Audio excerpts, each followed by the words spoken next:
Échos. C'est une des mamelles de la prospérité, longtemps délaissée en France. Heureusement, elle revient en grâce. C'est l'industrie. C'est la semaine de l'industrie jusqu'à dimanche. Et on en parle avec le directeur général de BPI France. Bonjour Nicolas Dufourcq. Bonjour. Bienvenue sur Europe 1. BPI France, je rappelle, la banque publique d'investissement. C'est l'un des argentiers de nos entreprises. Et donc partie prenante de la renaissance industrielle française.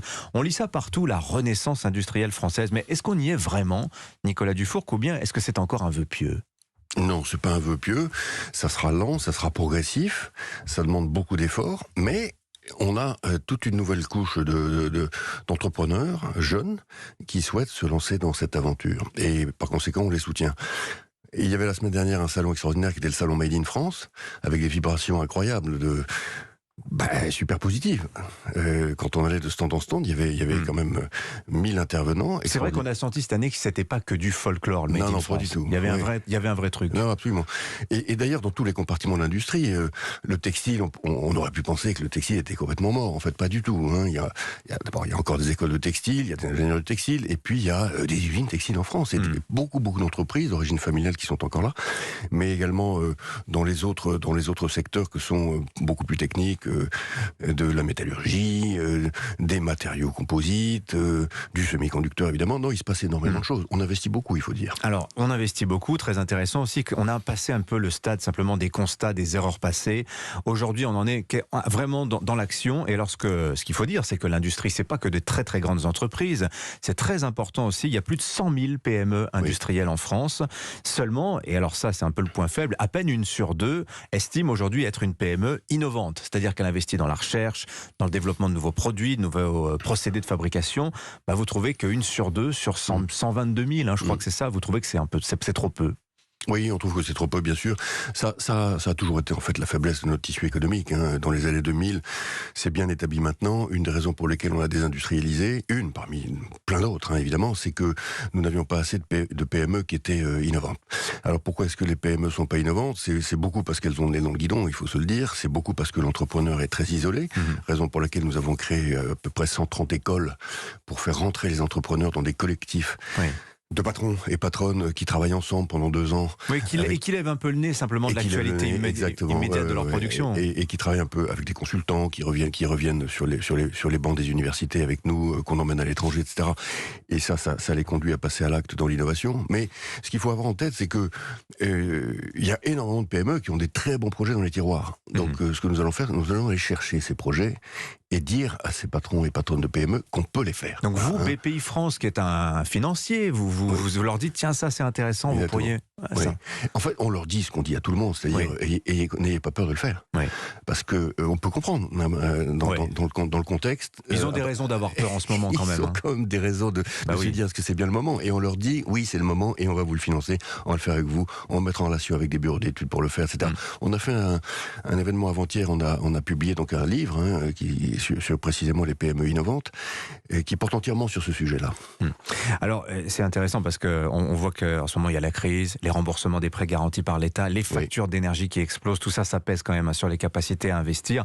Mais bon, gardons le moral. Vous organisiez un autre événement hier, je voudrais qu'on en parle un petit peu, Nicolas Dufourcq, baptisé We Are French Touch. Alors, je vous passe l'anglicisme parce que l'intention est belle. L'idée, c'est que comme la French Tech ou la French Fab, dont vous portez le coq bleu au revers de votre veste ce matin, c'est son symbole, vous vous dites il faut une bannière pour les industries culturelles et créatives françaises. Et donc, ce sera un coq de quelle couleur ? Alors c'est un coq qui est orange corail, on va dire. Orange corail, voilà. Alors c'est quoi cette French Touch aujourd'hui, très concrètement, Nicolas Dufourcq ? Les Français qui nous écoutent le savent, j'espère. En tout cas, il faut qu'ils le sachent. Il y a un secteur des industries créatives et culturelles considérable en France. Considérable. C'est des centaines de milliers de salariés. C'est des milliers d'entrepreneurs qui sont incroyablement audacieux. C'est la musique, la création graphique, la mode, etc. Et ça va jusqu'à la cosmétique. Ouais. C'est la mode, le luxe, l'audiovisuel, la vidéo, le jeu vidéo, le métavers, le design, la musique, tout. Avec un continuum d'ailleurs entre l'artiste, qui est de plus en plus un artiste entrepreneur, et l'entrepreneur, qui a des qualités artistiques. Ce continuum est magnifique et c'est ça qu'on a voulu montrer hier dans notre événement, où nous avons reçu beaucoup de monde. Il y avait 1500 inscrits. Et ce que que nous avons voulu faire, c'est désiloter tout ça. C'est-à-dire que en France, comme d'ailleurs dans pas mal de pays, la musique parle pas au design, le design parle pas à la vidéo parle pas à la mode parle pas à la musique. Et nous, ce qu'on veut, c'est hybrider tout ça. Logique d'écosystème. Logique d'écosystème, et puis non, c'est aussi, on est convaincu que la fécondité vient du fait que les gens se mélangent. Hein. Et donc effectivement, on fait rencontrer un grand artiste comme Gérard Garouste avec des designers ou avec des producteurs de séries. Et évidemment, il se passe quelque chose. Donc vous, votre métier là, à ce moment-là, c'est quoi? C'est de faire de la mise en relation, tout simplement. C'est ça que vous espérez faire à travers ce nouveau label que vous inaugurez? Oui, j'ai toujours dit, depuis longtemps maintenant, que la BPI était un réseau social d'entrepreneurs avec une banque au-dessus. Vous dites aussi, non, on est des producteurs d'entrepreneurs. Et par ailleurs, on est éditeur d'entrepreneurs, effectivement. C'est-à-dire qu'on reçoit des projets, on les édite, on accompagne l'entrepreneur dans la durée, on grandit avec lui, etc. Mais réseau social d'entrepreneurs, c'est fondamental. Hier, c'était absolument incroyable le nombre d'interactions qu'on a pu concevoir et observer. Il y a des industriels, vous pensez, parmi ces industries culturelles et créatives que vous avez donc mis en relation hier, Nicolas Dufourcq, pour faire le pont avec le début de notre conversation. Mais il y en avait, bien sûr. D'abord, la mode, c'est le textile. Vous aviez des PME de la bijouterie. La bijouterie, c'est bien des objets qu'il faut fabriquer, avec de l'impression graphique, avec des machines 3D, mais c'est quand même aussi des arts créatifs. Enfin, tout était là. Voilà, donc il y avait le coq rouge de la French Tech, le coq bleu de la French Fab, il faut raconter. C'est ça. Et qui vont de plus en plus se parler. C'est le moment qu'on est en train de vivre, Dimitri, c'est celui-là.